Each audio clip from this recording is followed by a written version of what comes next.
মহিষাসুরের জন্ম হয় এক আশ্চর্যজনক ঘটনায়। দেবী দুর্গার সাথে তার যুদ্ধ এবং পরাজয় নিয়ে আমরা অনেক গল্প শুনেছি, কিন্তু তার জন্ম এবং আগমনের পিছনে কিছু গোপন রহস্য রয়েছে। পুরাণ অনুযায়ী মহিষাসুরের পিতা ছিলেন অসুরদের রাজা রম্ভ। রম্ভ ছিলেন খুবই শক্তিশালী এবং অহংকারী। রম্ভর কোনো সন্তান ছিল না, তাই জন্যে রম্ভ খুবই দুঃখী থাকতেন।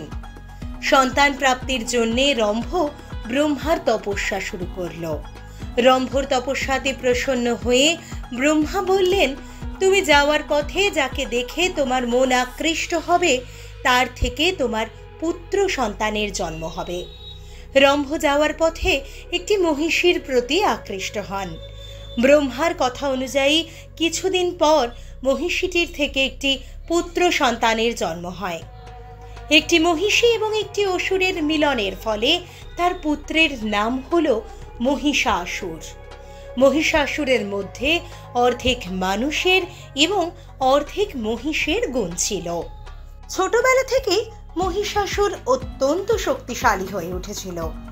সে তার পিতার কাছ থেকে অসুরদের শক্তি এবং মা মহিষীর থেকে অমানবিক শক্তি অর্জন করেছিল। মহিষাসুর অমরত্বের বর পাওয়ার জন্যে তপস্যা করতে নির্ণয় করলেন।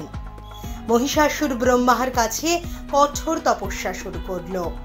অনেক বছর পর ব্রহ্মা মহিষাসুরের তপস্যাতে প্রসন্ন হয়ে মহিষাসুরকে বললেন, তুমি কি বর চাও বলো। মহিষাসুর বলল, আমাকে অমরত্বের বর দিন। ব্রহ্মা বললেন, এটা সম্ভব নয়, তুমি অন্য কিছু চাইতে পারো। তখনই মহিষাসুর বলল, কোনো দেব নর অসুর আমাকে যাতে মারতে না পারে। ব্রহ্মা তথাস্তু বলে চলে গেলেন। তারপর থেকে মহিষাসুর নিজেকে অমর ভাবতে লাগল। কিন্তু যখন মহিষাসুর তার সমস্ত সীমা লঙ্ঘন করে ফেলে, তখন ব্রহ্মার বর অনুযায়ী মা দুর্গা এসে মহিষাসুরের বধ করেন। ভালো লাগলে ভিডিওটিকে লাইক করুন আর নিজের প্রিয় লোকেদের সঙ্গে শেয়ার করুন। আর এরকমই রহস্যময়ী কাহিনী দেখার জন্য চ্যানেলটিকে সাবস্ক্রাইব করুন।